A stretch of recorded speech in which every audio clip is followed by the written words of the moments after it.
अब पहला इसने क्वेश्चन पूछा, ये मैंने कल भी करवाया था आपको, कह रहा ई नॉट वैल्यू Mn3 प्लस की पॉजिटिव है, जबकि Cr3 प्लस Cr2 प्लस जो है नेगेटिव है।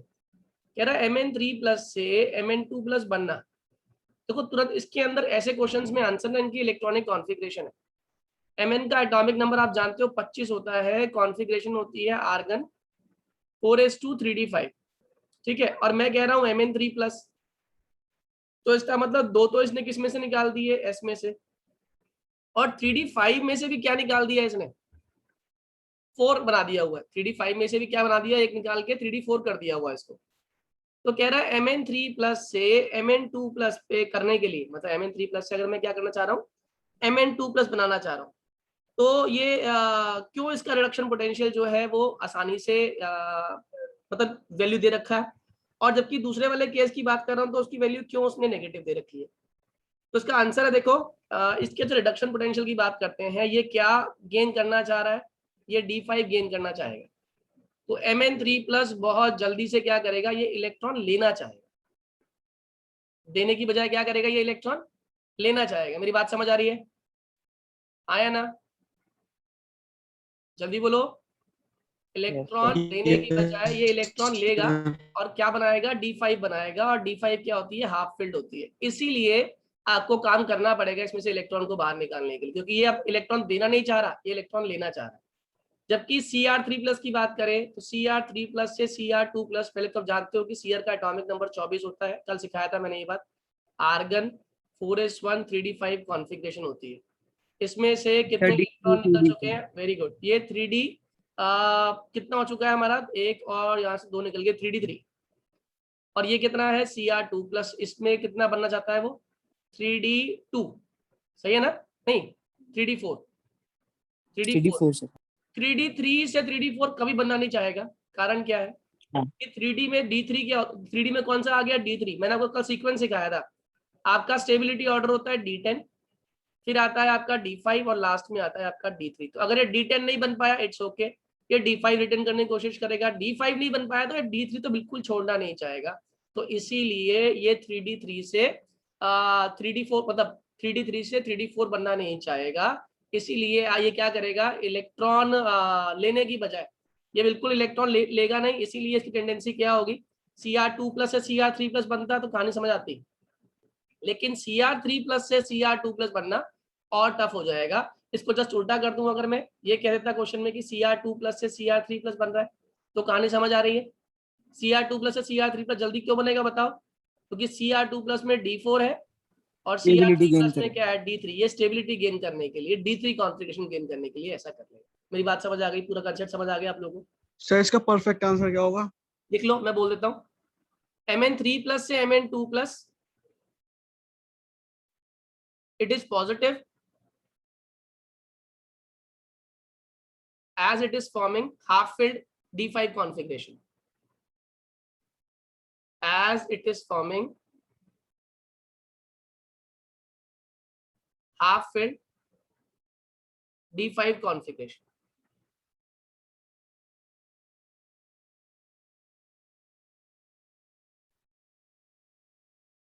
Whereas Cr3 plus is more stable किससे, then Cr2 plus, due to stable, ये चीज ड्यू टू स्टेबल T3 ऊपर कर देना, T3 2G कॉन्फ़िगरेशन। आपको याद होगा हमने डी ब्लॉक की स्प्लिटिंग की थी उसमें कोऑर्डिनेशन कंपाउंड में, T2G और EG में। तो T2G तीनों के तीनों भरे होने चाहिए, तीनों के तीनों उसके ऑर्बिटल्स एक एक एक होना चाहिए, उसको बोलते हैं हाफ फील्ड। तो T2G में 3 आ गए तो भी स्टेबिलिटी आ जाएगी। बात समझ आ गई जतिन, क्लियर होगी कहानी? Yes sir. ओके, अब सुनिएगा, कह रहा है transition metal forms coloured complex, एक वर्ड का आंसर है DD ट्रांजिशन। ये अगर लिख कर आए तो मार्क्स मिलेगा, अदरवाइज मार्क्स नहीं मिलेंगे, क्योंकि ये कीवर्ड है इस क्वेश्चन का।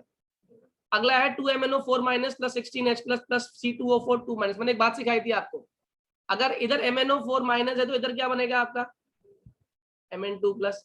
अगर C2O4 है तो कौन सी गैस निकलेगी यहाँ पे, ये भी ध्यान रखना, CO2। बैलेंस करना आता है या बताऊं? आता है। सभी को सर आता है? कर लेंगे। ठीक है कर लेंगे।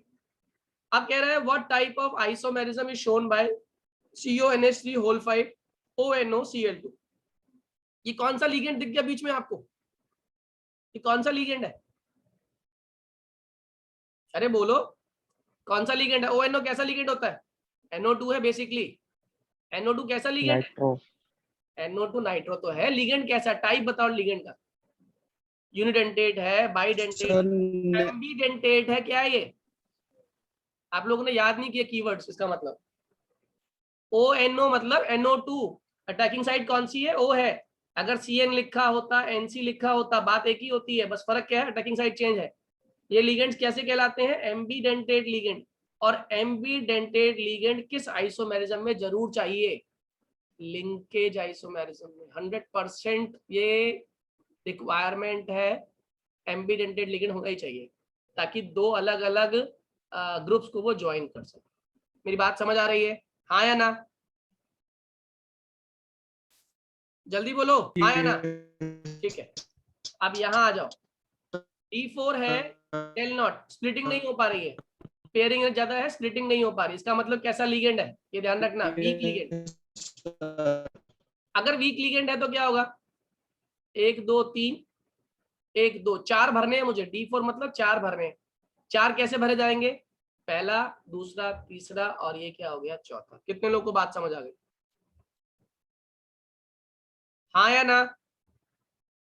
अरे जल्दी से बोलिए, हाँ या ना? Yes sir. ठीक है, यस सर। FeCN6 3- की बात करता हूँ, ये भी आप लोगों को आता है। FeCN6 3- में Fe का ऑक्सीडेशन स्टेट 3 आने वाला, करके देख लो चाहे तो। हो जाएगा x + 6 × -1 इक्वल्स टू -3, x की वैल्यू 3, Fe का एटॉमिक नंबर 26 होता है। अब Fe को कितना शो करना है? +3। कॉन्फ़िगरेशन हो गई आर्गन 4s0 और 3d5, क्योंकि 3 निकाल दिया आपने इसमें से, 6 में से 1 निकल गया और s में से 2 निकल गए। अब लिखा आपने यहाँ पे 3d में 5 दिखा दिए, यहाँ पे s लिखा, यहाँ पर p लिखा, और यहाँ फिर से आपने d बना दिया। यहाँ है 1 2 3 4 और 5, D S P और फिर से D है। अब CN कैसा लिगेंड है, जल्दी बताइए, what kind of ligand is CN? Strong ligand है। पेयरिंग कराएगा नहीं कराएगा? पेयरिंग करा दो। तो बताओ कितने खाली करने वाला D के अंदर जाके? 1 2 3 4 5, ये 2 D खाली हो गए, एक S में आ जाएगा हमारा CN, और 3 कहाँ आ जाएंगे? P के अंदर। कितने लोग को ये कहानी समझ आ गई? अरे 6 CN है ना भाई, 6 CN 6 जगह तो लेंगे ना, पहला CN, दूसरा CN, तीसरा CN, चौथा, पांचवा, छठा। तो क्या क्या इस्तेमाल किया आपने? आपने इस्तेमाल कर ली हाइब्रिडाइजेशन D2sp3, तो पहला पार्ट हो गया आपका हाइब्रिडाइजेशन। और शेप, जब वो शेप की बात कर रहा है तो आप जानते हो 6 से बनने वाली शेप एक ही है, ऑक्टाहेड्रल। कितने लोगों को बात समझ आ गई?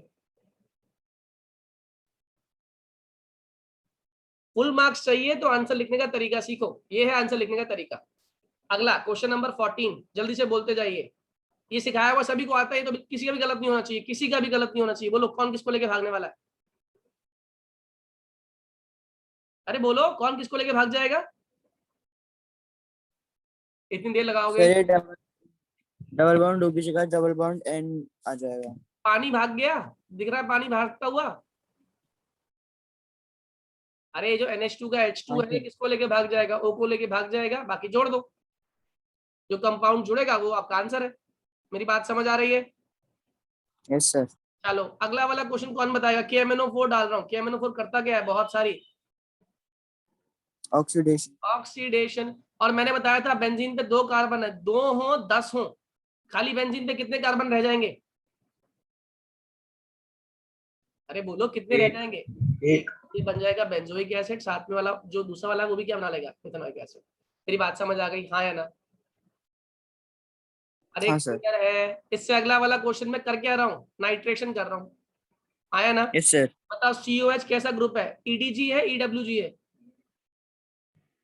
Sir withdrawing group. विड्रॉइंग आने वाले को कहाँ भेजता है? सर मेटा पे भेज देगा। वेरी गुड, आंसर आ गया ये। कितने लोग को पूरी बात समझ आ गई? हाँ या ना? हाँ सर। चलिए आगे आ जाइए। इसके बाद कह रहा है which one of the following is a disaccharide, इनमें से कौन सा डाइसैकेराइड है? Maltose. Maltose, maltose. Very good, maltose. बाकी फ्रक्टोज, ग्लूकोज और स्टार्च तो पॉलीमर है, पॉलीसैकेराइड है। फ्रक्टोज जो है इसके अंदर बात करें तो ग्लूकोज और फ्रक्टोज एक ही है सर बेसिकली, ये दोनों बस एनेंशियोमर्स मोनोसैकेराइड्स है। हैं। इन दोनों क्या कहते हैं याद रख लेना, ये भी पूछ सकता है एग्जाम में आपसे, ये दोनों एनेंशियोमर है, एक दूसरे की नॉन सुपर इम्पोजेबल इमेजेस हैं, ठीक है। चलिए अगला question, difference between acidic amino and basic amino acid. Acidic amino acid और बेसिक अमीनो एसिड में क्या डिफरेंस है? सर वो कार्बोक्सी ग्रुप जो होते हैं जब ज्यादा होते हैं अमीनो ग्रुप से, तो एसिडिक अमीनो एसिड होता है, और परफेक्ट, वाइस वर्सा भी। बहुत बढ़िया, बहुत ही बढ़िया, ये नोट्स में भी था। अगर आपके एसिडिक ग्रुप्स बेसिक से ज्यादा है तो आप एसिडिक अमीनो एसिड है, एसिडिक अमीनो एसिड। और इसकी एक पॉइंट और लिख लो आप लोग, काम आएगा आपके। अगर यहाँ पे लिंकेज करने के लिए एसिडिक पार्ट आगे आया, क्या कहा मैंने, लिंकेज किसके थ्रू हुई,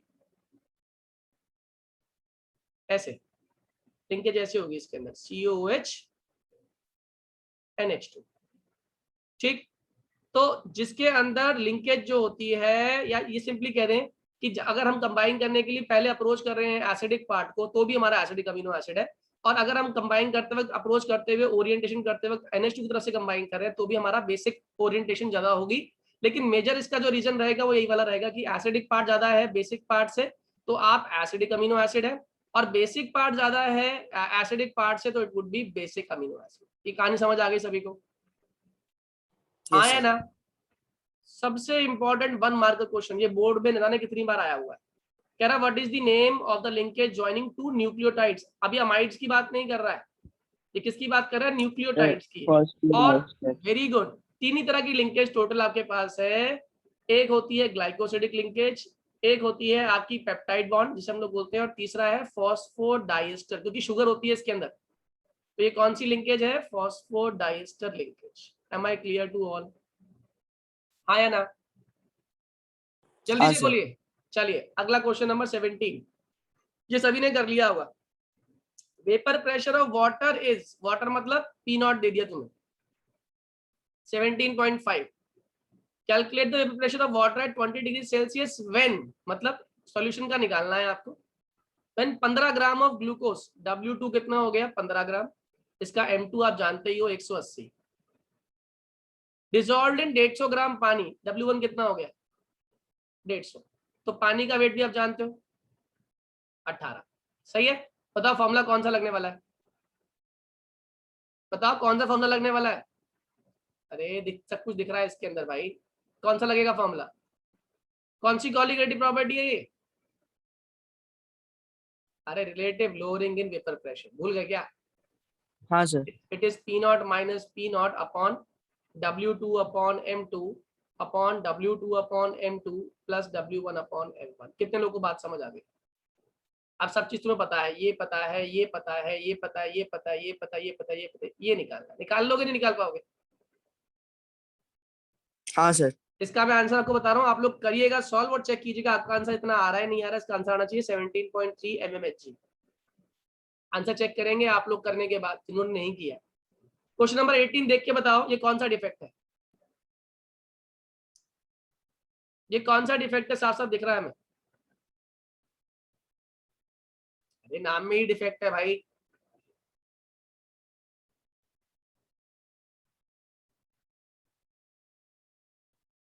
बच्चों ये कौन सा डिफेक्ट है, फ्रैंकल क्यों है, इसमें तो इलेक्ट्रॉन बैठा हुआ है एक। फ्रैंकल में तो क्या होता है, कैटायन और एनायन सेम ही होते हैं, और एक कैटायन या उसमें से खाली कैटायन पार्ट जो होता है वो जाके इंटरस्टिशियल साइड पे बैठ जाता है। लेकिन यहाँ तो इलेक्ट्रॉन मौजूद है ना, ज्योमेट्री डिस्टर्ब्ड है, number of cation ion equal नहीं है क्या इक्वल, नंबर ऑफ कैटायंस और एनायंस इक्वल है अभिषेक? नहीं सर। जब number of cation ion equal नहीं होते तो कौन सा डिफेक्ट होता है? कैटायन आयन बेसिकली क्या रिप्रेजेंट कर रहे होते हैं, ज्योमेट्री हो ना। सुनो ध्यान से पहले एक बार, कैटायन और एनायन, नंबर ऑफ कैटायन और नंबर ऑफ एनायन बेसिकली किसी भी क्रिस्टल की स्टोइशियोमेट्री को डिसाइड कर रहे होते हैं। तो यहाँ पे कैटायन एनायन तो इक्वल है ही नहीं, यानी कि स्टोइशियोमेट्री डिस्टर्ब हो गई। तो स्टोइशियोमेट्री जब डिस्टर्ब होती है तो कौन सा डिफेक्ट बनता है? शॉर्ट की। क्या कह रहा है, 3 तरह के डिफेक्ट पढ़े थे हम लोगों ने। चलो आप बता दो, चलिए क्वेश्चन में देख ले ये स्टोइशियोमेट्रिक है या नॉन स्टोइशियोमेट्रिक है।